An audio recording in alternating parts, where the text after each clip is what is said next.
ফলপ্রসূ সমাধান আসে নাই। আবার মোকাররম ভবনে একটা অ্যাডভান্স রিসার্চ সেন্টার আছে দেখবেন, এই রিসার্চ সেন্টারটাতে অধিকাংশ ইনস্ট্রুমেন্ট ব্যাকডেটেড হওয়ার কারণে যে মানগুলো পাওয়া যায়, যে ভ্যালুগুলো পাওয়া যায়, এই ভ্যালুগুলো খুবই আন্তর্জাতিক মানের তুলনায় খুবই নিচে হয়। তো সেই জায়গা থেকে আমরা চাই এখানে আরো আধুনিক যে জিনিসপত্র এসেছে সেগুলো স্থাপনের মাধ্যমে শিক্ষার্থীদের যে গবেষণাকে আরো ইন্টেন্সিফাই করবে। আবার দেখবেন যে বিশ্ববিদ্যালয় থেকে ইমেল দেওয়া হয়েছে, এই ইমেলের ক্যাপাসিটি এত কম যে এই ইমেল দিয়ে কোনো ফর্মাল কোনো প্রিমিয়াম বা স্টুডেন্ট ভার্সন ওয়েবসাইট বলেন, অ্যাপ বলেন, কিংবা কোনো কিছুতে অ্যাক্সেস নেওয়া যায় না। একটা শিক্ষার্থী যদি কোনোভাবে কোনো জার্নালে, কোনো পাবলিক জার্নালে অ্যাক্সেস না পায়, সে কিভাবে রিসার্চ পেপার ডাউনলোড করবে, কিভাবে সেটা পড়বে, কিভাবে রিসার্চ করবে, সে জায়গাতে ঘাটতি আছে। আবার দেখবেন মোতাহার ভবনে মানে এই ক্যান্টিন নিয়ে 2000 শিক্ষার্থী আছে 7টা ডিপার্টমেন্টে, অথচ এটা নিয়ে একাধিকবার বিভিন্ন ছাত্র সংগঠন, আমরা নিজেরাও বিভিন্ন আবেদন, অনুরোধ বিভিন্নভাবে আমরা রিচ করার ট্রাই করছি। ক্যাম্পাসে আপনারা জানেন যে কার্জন হলের সামনে এখানে রিক্সার গ্যাদারিংটা অনেক বেশি। আমাদের মেট্রো রেলের সামনে রিক্সা এমন ভাবে থাকে যে রিক্সাতে যাতায়াত করা যায় না।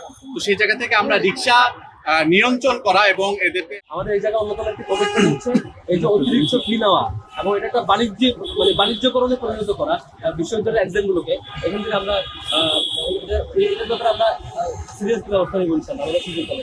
আর এরপরে হচ্ছে এই যে আপনারা দেখতে পেয়েছেন আমাদের সুরাহাদি উদ্যান এখন গেটগুলো বন্ধ সিকিউরিটি কনসার্নের কারণে, যাতে করে সেখানে ভবঘুরে না থাকে এবং ইউনিভার্সিটি সেফ থাকে। কিন্তু এটার ইম্প্যাক্টে সবগুলো ভবঘুরে এখন ডুয়েল চত্বরে জমা হয়। সন্ধ্যার পর থেকে দেখবেন এখনো আগে যারা সেই সুরাহাদি উদ্যানে জমা হয় তারা ডুয়েল চত্বরে ডক্টরিয়াল টিম মানে ঘুমন্ত অবস্থায় ডক্টরিয়াল টিম কোনো ব্যবস্থা দিচ্ছে না। এই ডুয়েল চত্বরে ভবঘুরে এবং বাইরের লোকজন থাকার কারণে এখানে কার্যকর শিক্ষার্থীরা যখন আসা যাওয়া করে। কিন্তু একটা বিশ্ববিদ্যালয়ের মূল কাজ কি? আমরা এটা বারবার বলছি, বিশ্ববিদ্যালয়ের মূল কাজ হচ্ছে জ্ঞান উৎপাদন করা, জ্ঞান বিতরণ করা, নতুন নতুন জ্ঞান নিয়ে আসা। বিশেষ করে আজকে আমরা যেখানে এসেছি সায়েন্স ফ্যাকাল্টি, সেই সায়েন্স ফ্যাকাল্টির কাজ হচ্ছে সায়েন্স, টেকনোলজি, ইনোভেশনের মাধ্যমে পুরো বিশ্বকে নেতৃত্ব দেওয়া।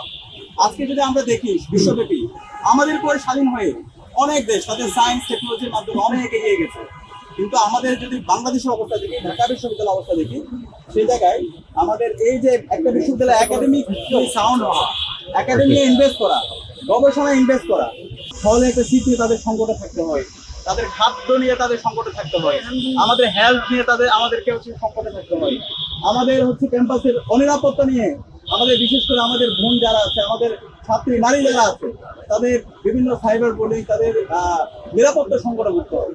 তো আমরা যদি শিক্ষার্থীদের সেবা করার সুযোগ পাই, ইনশাআল্লাহ আমরা ক্যাম্পাসের সামগ্রিক নিরাপত্তা এনশিওর করব। আর এর বাইরে একটা বিনীত অনুরোধ সবার প্রতি, আমরা আসলে জুলাই একসাথে ছিলাম, একসাথে থাকবো।